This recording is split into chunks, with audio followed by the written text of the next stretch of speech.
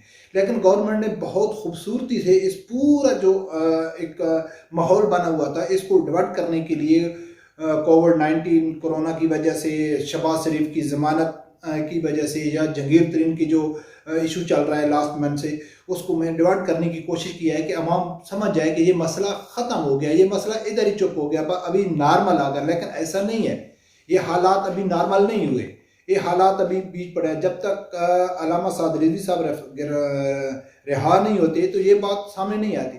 तो डॉक्टर दानिश ने ये दावा किया है कि वो कौन लोग हैं कि जिनको शेख रशीद की सिक्योरिटी गार्ड के लिए स्पेशल रखा गया है, क्योंकि वो इंडियन तो हो नहीं सकते, फ्रांसीसी तो हो नहीं सकते, उन्होंने पाकिस्तानी ही रखना है। और हम जैसे आदमी को मालूम नहीं है कि उसके गार्ड की जो ड्यूटी कर रहा है वो कौन है, वाकया कोई मुलाजिम है या प्राइवेट सिविल आदमी है या कौन है। तो इस बात का अंदाज़ा आप बखूबी लगा सकते हैं कि जब पहले दिन लाहौर में तहरीक लब्बैक के ऊपर क्रैकडाउन किया गया था, उस टाइम एक समी अबरीन ने ट्वीट किया था। आप वो ट्वीट पीछे से देख सकते हैं, वो ट्वीट देख के आप आसानी अंदाज़ा लगा सकते हैं कि शेख रशीद के जो गार्ड हैं वो कौन है। समी अबरीन क्या कह रहा है कि भाई जो गवर्नमेंट ने टाइगर फोर्स के नाम पे कादियानी बरते किए थे वही कादियानी अभी वो यूज़ कर रहे हैं। अभी सब लोगों को मालूम है कि टाइगर फोर्स के नाम पे बहुत बड़ी एक तंजीम बनाई गई, लेकिन वो फाल नहीं है।